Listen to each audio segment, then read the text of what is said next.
क्या इंडिया ने टर्की को सबक सिखा दिया? मुझे लगता है कि सिखा दिया। और इस रशियन एंड यूक्रेन वॉर का सबसे बड़ा जो बेनिफिशियरी है वो हिंदुस्तान है। जो इंडिया का वो गंदम था वो मिस्र चला गया, इजिप्ट चला गया, तो अब टर्की वाले फिर करके कह रहे हैं कि भाई हमें वो गंदम दोबारा चाहिए। तो क्या कहना चाहेंगे कि इंडिया ने अब कहा कि हम आपको गंदम दोबारा कभी भी नहीं देंगे? अभी मोदी साहब की मुलाकात जो बाइडेन साहब से एक इंटरनेशनल फोरम पे जो इंडो पैसिफिक इकोनॉमिक फोरम था वहाँ मुलाकात हुई। क्या कर लिया उन्होंने, क्या कहा उसको? इंडिया को तो कुछ भी नहीं कहा, वो खरीद रहा है। एक हफ्ते के दौरान पेट्रोल की कीमत में 60 रुपए इजाफा कर दिया, जिसके बाद अब पेट्रोल की जो फी लीटर कीमत है 209.86 रुपए तक जा पहुंची है, तकरीबन 210। आप देखें कि किस तरीके से तेजी से वो रशिया से तेल ले रहा है। किसने क्या कहा उसको? किसी ने कुछ कहा? इस बात का भी इम्कान है कि आने वाले दिनों में भी पेट्रोलियम मसनूआत की कीमतों में इससे भी ज्यादा मजीद इजाफा हो जाए। फर्स्ट ऑफ ऑल तो ये रिजेक्शन ही गलत थी। अब दूसरी अहम बात ये जिससे हमें सीखने की भी ज़रूरत है। दूसरी अहम बात ये कि वो अना में आ गए अब कि आपने अगर रिजेक्ट किया है ना तो अब आप मतलब पंजाबी में कहते हैं उन पे होता है तो उन करके वखा। हेलो फ्रेंड्स, जय हिंद। हिंदुस्तान स्पेशल में आपका स्वागत है दोस्तों। तुर्की ने भारत का जो गेहूं खराब बताकर लौटा दिया था, अब उसी गेहूं को मिस्र ने हाथों हाथ खरीद लिया है। इस तरह भारत ने तुर्की के मुंह पर करारा तमाचा जड़ दिया है। मिस्र ने बताया कि तुर्की इस पर सियासत कर रहा है और गेहूं के खराब होने पर झूठ बोल रहा है। रूस यूक्रेन जंग के बीच सभी देश भारत से गेहूं खरीदने के इच्छुक हैं।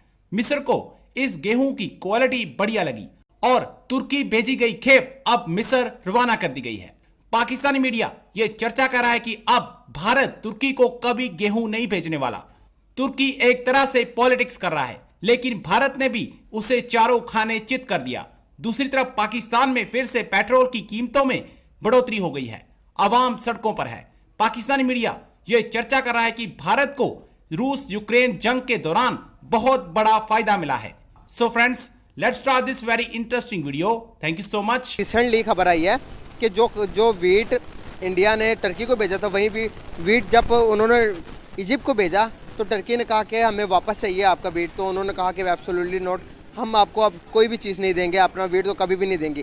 क्या कहना चाहेंगे इस बारे में आप? देखिए, ये सारा कुछ ना पॉलिटिकली एक स्टंट चल रहा है और इंडिया अपने कंट्री के हिसाब से बहुत अच्छी ग्रोथ कर रहा है, बहुत अच्छे और बड़े डिसीजंस ले रहा है और ऐसे डिसीजंस ले रहा है जो कि वाकई नाकाबिले फरामोश हैं। जो काम हम लोगों को करने चाहिए थे और हम लोग उसकी बेसलाइन तक पहुंच गए हुए थे, वो काम लास्ट मोमेंट पे आके हमने छोड़ दिए। इंडिया काम वो कर गया, ठीक है। अब चूँकि ओवरऑल सिर्फ पाकिस्तान में ही पॉलिटिक्स नहीं है, ओवरऑल पॉलिटिकली स्टंट अपनाते हुए अगर इंडिया का वीट रिजेक्ट किया है तो उसके पीछे कोई ऐसी वजह नहीं हो सकती, पॉसिबल नहीं है कि एक इंपोर्ट किया जा रहा है, आप वीट इंपोर्ट कर रहे हो और आप किसी कंट्री को इस तरह का आटा दे के अपना इमेज तो गंदा नहीं करोगे ना। मेरा ख्याल से एक ये नॉर्मल प्रैक्टिस है। फर्स्ट ऑफ ऑल तो ये रिजेक्शन ही गलत थी। अब दूसरी अहम बात ये जिससे हमें सीखने की भी ज़रूरत है। दूसरी अहम बात ये कि वो अना में आ गए अब कि आपने अगर रिजेक्ट किया है ना तो अब आप मतलब पंजाबी में कहते हैं उन पे होता है तो उन करके वखा, ठीक है। उन्होंने अपनी बात पे रिजेक्ट उन्होंने किया, उन्होंने उनकी रिजेक्शन को भी एक्सेप्ट किया और उसके बाद वो अपनी बात पे कायम है। अब वो वापस आ रहे हैं, अब वो यू टर्न ले रहे हैं, ठीक है। अब जो इंडिया का वो गंदम था वो मिस्र चला गया, इजिप्ट चला गया, तो अब टर्की वाले फिर करके कह रहे हैं कि भाई हमें वो गंदम दोबारा चाहिए। क्या कहना चाहेंगे कि इंडिया ने अब कहा कि हम आपको गंदम दोबारा कभी भी नहीं देंगे, तो इस बारे में क्या कहना चाहेंगे आप?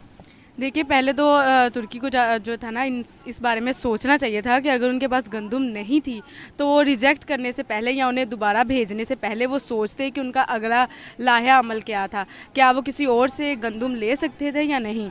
लेकिन अब ये भारत की तरफ, भारत का भी एक किस्म का कह सकते हैं कि रिजेक्टेड पॉइंट कोई भी बर्दाश्त नहीं करता, ठीक है। इग्नोर करना ही नहीं लोग बर्दाश्त करते। ये तो फिर उनकी गंदम के बारे में जो बीमारियाँ हैं, ये है वो है, तो वो तो कभी भी बर्दाश्त नहीं करेंगे।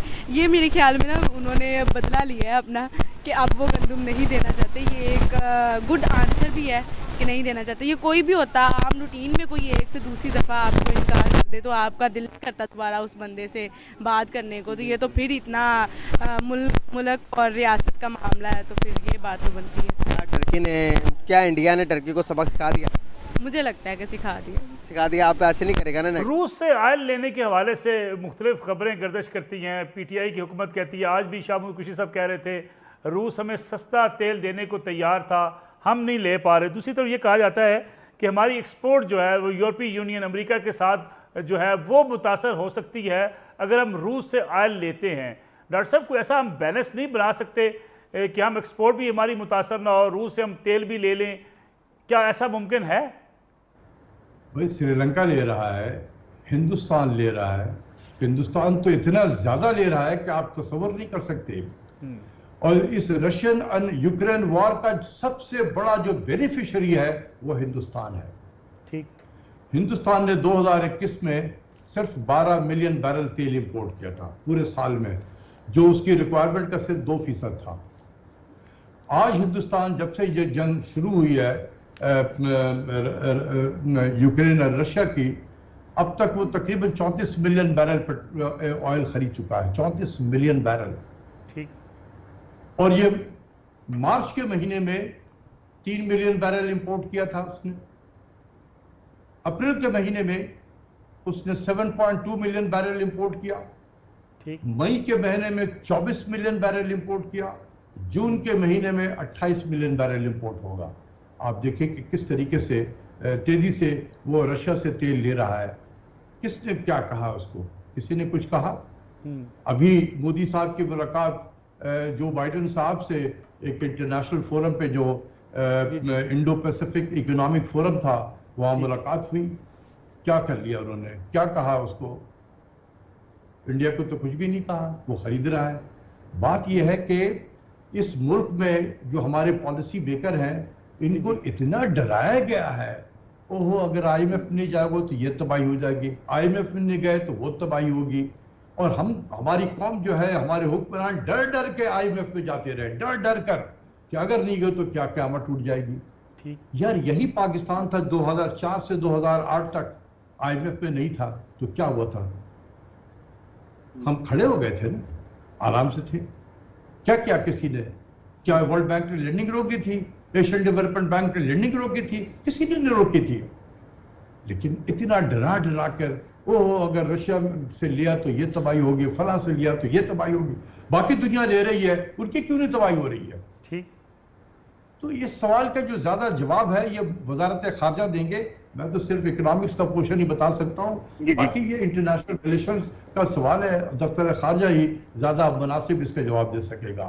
लेकिन डॉक्टर साहब, इस पे आप क्या कहेंगे कि मुस्लिम लीग नवाज के जिम्मेदारान कहते हैं, दावा करते हैं कि हम IMF को गुड बाय कह चुके थे, लेकिन दूसरी तरफ उनके मुखालफिन कहते हैं कि मईशत दबाव में थी, डॉलर को मसनूई तौर पर रोका गया, मईशत तबाह कर दी गई और हम मजबूरी में IMF के पास गए।